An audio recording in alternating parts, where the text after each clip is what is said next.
உங்கள் கண்கள் திறக்க வேண்டும். வேத வார்த்தை உங்களுக்குள் வாசம் பண்ணுகிற ஆவியானவர்.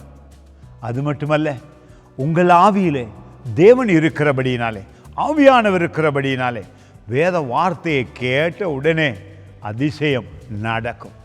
பாருங்கள், இயேசு கிறிஸ்துவை அற்புதமாக இனம் கண்டு கொண்டார்கள். கிறிஸ்துவை கண்டுபிடித்தார்கள். எப்படி?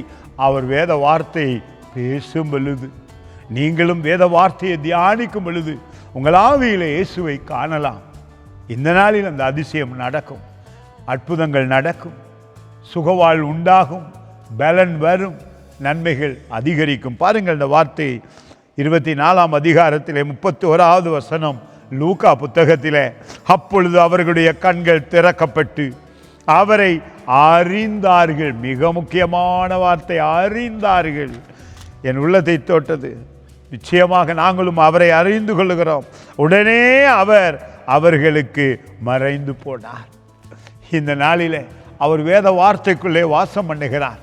வேத வார்த்தையிலே ஆவி இருக்கிறது, வேத வார்த்தையிலே ஜீவன் இருக்கிறது. உங்களுக்கு என்ன தேவை இருக்கிறதோ அந்த வார்த்தையை நீங்கள் தியானிக்கும் பொழுது, பணம் தேவை இருக்கிறதா, சுகம் தேவை இருக்கிறதா, அதற்கு தக்கதாக ஒத்து போகிற வேத வார்த்தைகளை நீங்கள் உள்ளத்திலே எடுத்து தியானிக்கும் பொழுது தேவன் உங்களுக்கு வெளிப்படுவார். அதிசயமான அற்புதமான காரியங்கள் நடந்து நீங்கள் ஆசீர்வாதமாக வெற்றியாக வாழ முடியும். இந்த வார்த்தை இந்த நாளிலே உங்களுடைய ஆவியில் பேசுவதாக. வேத வார்த்தையோடு வாழ வளர ஒப்புக்கொடுங்கள். நீங்கள் அப்பொழுது தேவனுடைய வார்த்தையில் நிறைந்து இருக்கும் பொழுது ஒவ்வொரு நாளும் அதிசயங்களை காண முடியும், ஆறுதல் அடைய முடியும், வெற்றியாக வாழ முடியும்.